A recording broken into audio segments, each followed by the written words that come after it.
My name is Gina Prater. I moved here 7 years ago from Memphis, Tennessee, and I am the current general manager and sales manager at Chandeleur Island Brewing.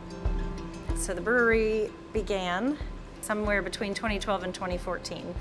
And in 2015, we opened and could sell beer to distributors, but not to customers. So we have this beautiful bar that you could only come in and have a tour and a taste. And in 2017, when the laws changed, we were allowed to open the tap room and serve people pints out of glasses here in the tap room. So the owners of the brewery are twin brothers that own a commercial contracting business. Their names are Cam and Kane Roberts. They own C. Roberts Construction. So the city was revitalizing the downtown of Gulfport and had this building to offer, wanted to put a brewery here to become a community anchor. Approached the guys about renovating it because they had already built out a couple of other breweries, knew all the ins and outs of glycol lines and drainages and things like that. They said, yes, we'll do that, but we also want to run the brewery. They were avid craft beer drinkers and wanted to start a brewery. So they hired a gentleman out of Wisconsin to come down and open the brewery. And so we've been here since 2015. My name is Katie Turner. I'm the brewmaster of Chandeleur Island Brewing Company. Actually started in the science field. I got my 4-year degree as a pre-professional biology. I was studying to be a surgeon. And then after that, I decided after doing a couple internships that was not the field I wanted to work in. So I went back to the drawing board and started researching winemaking. So I worked really hard, saved enough money, and moved myself to California. I became a certified enologist after a year and a half, and then left and finished my program in Australia. After Australia, I moved to Mississippi. There were no wine grapes to continue that style of fermentation, but there was actually an opening at Chandeleur Island Brewing Company. They hired me on as their quality control. At that time, I had been working in the cellar, doing all the lab work, and then over the past 7 years, I've kind of worked my way up from quality control, cellar, production, brewing, to brewmaster. So we start with our grain. Our grain is milled and then goes into a hopper. Once we have full recipe in, it goes into our mash tun.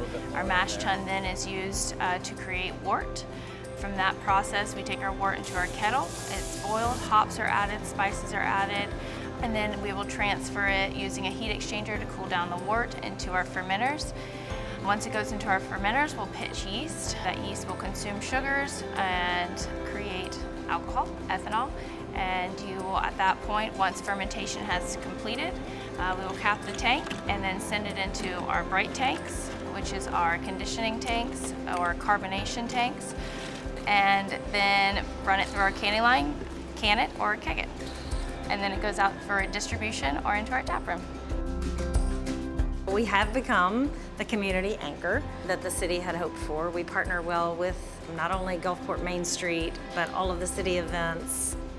Coming up before the end of the year, we'll partner with USM and the Gulf Blue Initiative to raise funds to draw all of those high-tech businesses here to the Gulf Coast. That sort of leads into that Gulf Blue Oyster Stout beer that we make with them. So the partnership there is we brew the beer, but we also give back to them a portion of the proceeds towards the nonprofit portion of that business. I like to handle brewing almost like cooking a cake. I enjoy cooking at home. It's like adding in your own personal style, your own personal ingredients, your own personal spices. So that's kind of what I did with the Gulf Blue Oyster Stout. Is I started thinking, how do I bring in, people in our community, USM and our coastline, and that's where the oyster shells kind of started coming into light. We initially met with Natalie Guess with USM and Gulf Blue, and we were trying to find a way to partner with them to be a supporter of the initiative. And we decided we would make an oyster stout beer. So USM Extension supplies all of the seeds to grow the oysters, and French Hermit keeps their oyster beds floating just off of Deer Island. And so when we get ready to brew this beer, we collect the French Hermit oyster shells, just the top shell, to put into the brew of the oyster stout. Our oysters actually go into the kettle. We put about 144 pounds of oyster shells into our kettle and boil for about 20 minutes. What the oyster shells do is add salinity, they add clarity agents, and overall just like a brilliant aromatic to our stout. I've created this stout actually to be more of a lesser heavy stout. Typical is like your Irish stouts have a little bit more weight to them. I wanted it to be lighter so that we could drink it year round in the coastline. When we decided to produce the oyster stout, we wanted to go beyond just offering it in kegs. We wanted to be able to sell it in the can. And the cool part about this label is one of USM's student employees created the artwork with this giant blue fish.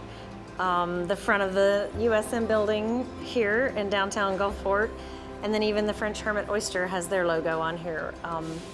Really cool to be able to add the QR code so people can scan the code and get information about what the Gulf Blue Initiative is. In addition to the USM Brew, we've also partnered with Mississippi State to do a hammerhead shark tagging project.